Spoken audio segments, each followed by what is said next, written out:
Dalam momen singkat ini, Jie Changyun terus menyadari bahwa dia salah. Kakak Jiang, upacara pertemuan ini, jangan hanya itu saja. Namun, pada saat ini, saya melihat sebuah patung yang tingginya hanya setengah manusia dan pecah. Patung berwarna darah. Saya tidak tahu berapa tahun debu telah disegel, tetapi juga sulit untuk menghentikan warna darah merah gelapnya. Tampaknya darah dari jiwa yang tak terhitung jumlahnya telah terbentuk. Melihatnya, patung 5 pejabat berwarna darah, seperti Asura, memiliki sayap darah di bagian belakang. Tetapi entah bagaimana itu rusak. Tapi hanya sebuah patung. Paksaan yang berasal darinya membuat Jiang Haoqiang gemetar. Pada saat itu, Jiang Haoqiang sepertinya merasa bahwa dia secara pribadi telah memulai bencana yang menyebabkan darah langit dan bumi mengalir ke sungai. Saat ini, wajah Jie Changyun tiba-tiba berubah.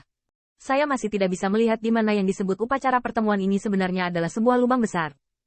Dan mendengarkan maksud Jiang Haoqiang, sepertinya saya ingin memperlakukan mereka sebagai tikus putih kecil.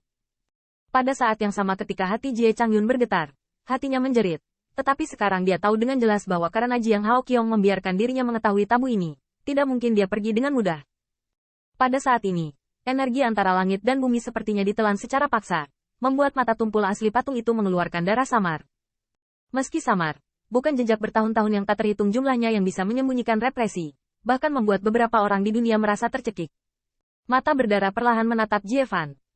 Wanita itu harus menjadi milikmu. Hanya sepatah kata saja untuk membuat wajah Jie Fan tiba-tiba berubah. Jie Changyun di sampingnya, rasakan saja semua ambisi di hatinya terangsang saat ini. Apakah kamu ingin mengambilnya kembali?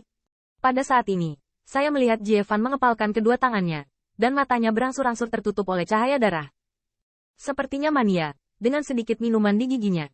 Yasuan adalah wanitaku. Itu adalah milikku. Zhan Wuyuan, kamu tidak layak menyentuhnya. Vaner. Jie Changyun ingin berhenti, tetapi menemukan bahwa mata yang tampaknya mengandung lautan darah itu menoleh perlahan dan melihat ke arah dirinya sendiri.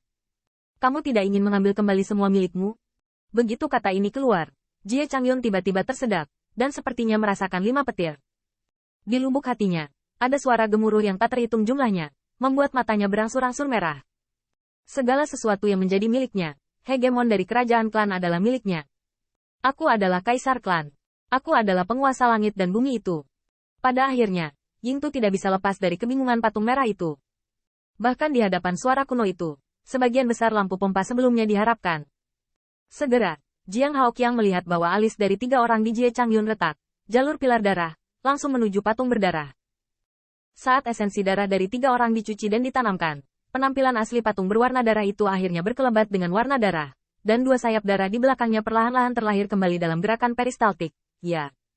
Dalam waktu singkat, Jiang Haoqiang melihat 3 lampu darah lagi dan terbang ke awan 3 orang. Dia samar-samar menangkap bahwa itu sepertinya setetes esensi darah. Namun, dari esensi darah itu, Jiang Haoqiang mengingatkannya pada bunga-bunga berdarah yang membuat medan perang berburu retak dan bergejolak. Jiang Haoqiang belum terkejut. 3 orang di dunia samping telah menimbulkan suasana yang mengerikan.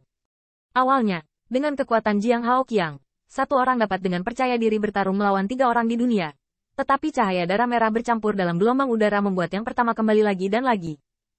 Tidak hanya itu, Jiang Haoqiang dapat dengan jelas merasakan bahwa nafas dunia meningkat, dan ada pembantaian haus darah yang mengerikan. Fluktuasi berlanjut selama waktu yang dibutuhkan untuk membakar 1 batang dupa, hanya untuk melihat kemerahan di mata Changyun III, secara bertahap bersembunyi dan menahan. Namun, dibandingkan dengan yang sebelumnya, ada sedikit perubahan pada nafas ketiga orang tersebut. Meskipun perubahan ini segera disembunyikan ke titik di mana Jiang Haoqiang bahkan tidak dapat melihatnya dengan matanya sendiri, dia bahkan tidak dapat menangkapnya. Selain itu, Jiang Haoqiang juga merasa bahwa di mata ketiga orang di Jie Changyun, tampaknya ambisi dan kekejaman yang tersembunyi di hati telah terpancar. Mendesis, bahkan sebagai master sekte, Jiang Haoqiang tidak bisa menahan nafas.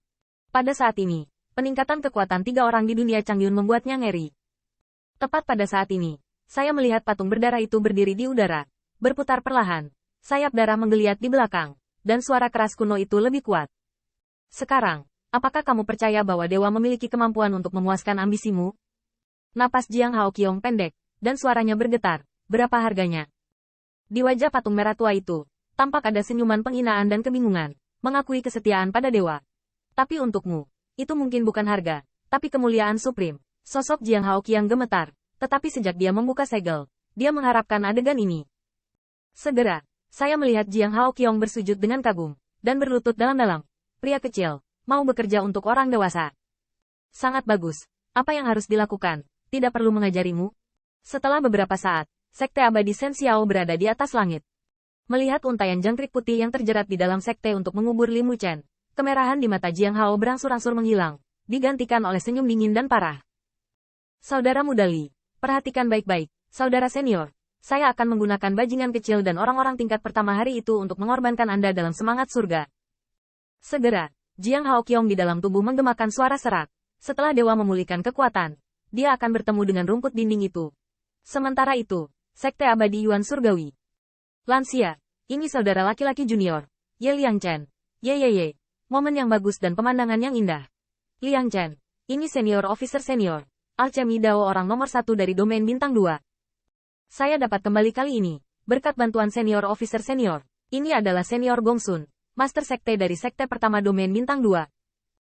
Senior Gongsun melakukannya untuk saya dan secara pribadi dengan Jiang Hao Qiang. Ini Ouyang senior, orang nomor 1 untuk penyuling domain bintang 2.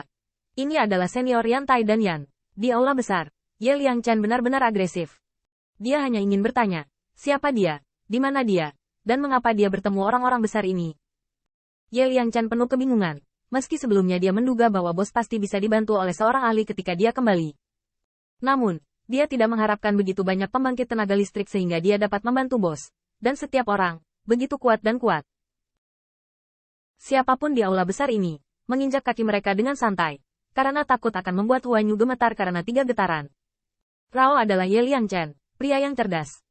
Dia juga telah berurusan dengan banyak pembangkit tenaga listrik di Sekte Abadi Yuan Surgawi, tetapi masih merasa ragu-ragu. Yang paling mengejutkannya adalah para gangster ini sangat baik kepada bos mereka dan diri mereka sendiri. Di Seng Tianfu, Qin Yichen tidak ingin mengatakan lebih banyak tentang pengalamannya sendiri. Tetapi hari ini, Ye Liang Chen belajar dari bos tentang angin dan gelombang bos dalam beberapa bulan ini.